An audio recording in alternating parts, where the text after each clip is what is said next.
السلام علیکم دوستو، آج ہم آپ کو بتائیں گے دنیا کے سب سے خطرناک بارڈر کے بارے میں۔ اس بارڈر پر ایسا کیا ہوا کہ یہ دنیا کا سب سے خطرناک بارڈر بن گیا؟ یہ بارڈر کن کنٹریز کا درمیان ہے اور یہاں کیا کیا خطرات ہیں، یہ سب ہم جانیں گے آج کی اس ویڈیو میں۔ بارڈر کسے کہتے ہیں؟ کوئی بھی ایسی جگہ جہاں دو ملکوں کی زمین آپس میں ملے اسے بارڈر کہتے ہیں۔ ان بارڈرز پر آرمی کو تعینات کیا جاتا ہے کہ بارڈر کے آر پر کوئی بھی انسان یا کوئی بھی سامان نہ جا پائے جو کہ بغیر ٹیکس کے۔ دنیا کا خطرناک بارڈر۔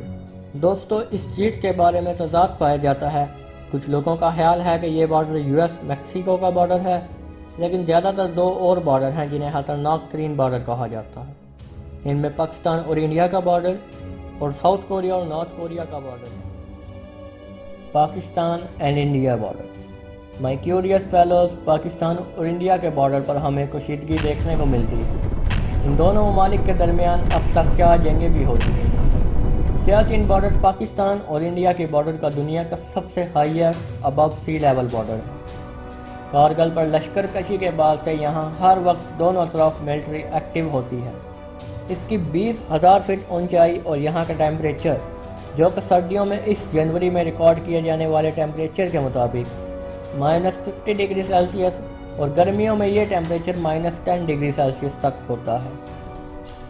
دوستو، اس بارڈر کو اس کی ہائٹ اور ٹیمپریچر ہی خطرناک نہیں بناتے، بلکہ جنگ کی صورت میں یہاں پتھریلے پہاڑوں سے کوئی سپلائی نہیں جا سکتی، صرف فضائی مدد جا سکتی ہے جس پر دشمن بآسانی سے حملہ کر سکتا ہے۔ History of south Korea and North Korea border.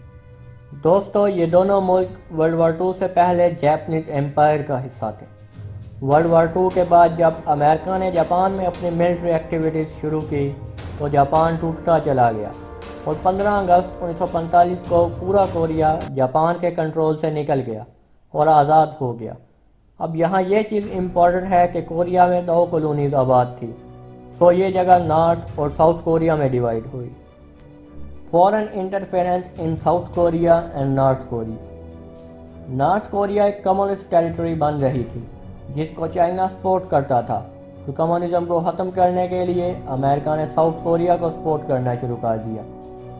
یہاں آباد دونوں کالونیز کہتی تھی کہ کوریا کا پورا علاقہ ان کی ملکیت ہے۔ دوستو، اسی سنہ میں 25 جون 1950 کو ورلڈ وار 2 کے 5 سال بعد نارتھ کوریا پر حملہ کر دیا گیا اور نارتھ کوریا کے کیپٹل سیول کو کیپچر کر لیا گیا، اور یہاں تک کہ انہوں نے پورا نارتھ کوریا فتح کر لیا، صرف ایک علاقے کے سوا جس کا نام پوسان ہے۔ دوستو، 7 اکتوبر 1950 کو امریکہ نے یو این کی مدد سے اسی جگہ پوسان میں یو این ملٹری کے دستے اتارے۔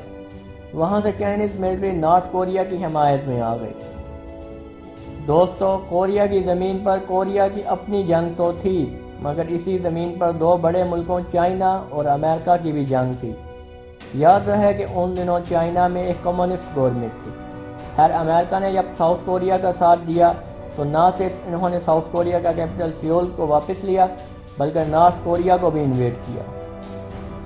مائی کیوریس فیلوز، اس جنگ میں امریکن جنرل موکے آرتھر نے امریکن پریزیڈنٹ ٹرومین کو کہا کہ ہم چائنا پر ایٹامک بم گرا دیتے ہیں، مگر امریکن پریزیڈنٹ نے منع کر دیا۔ دوستو، اس جنگ میں یو این اور امریکہ کی 0.8 ملین یعنی 8 لاکھ فوج ماری گئی اور 1.5 ملین نارتھ کوریا اور چائنیز سویلینز مارے گئے۔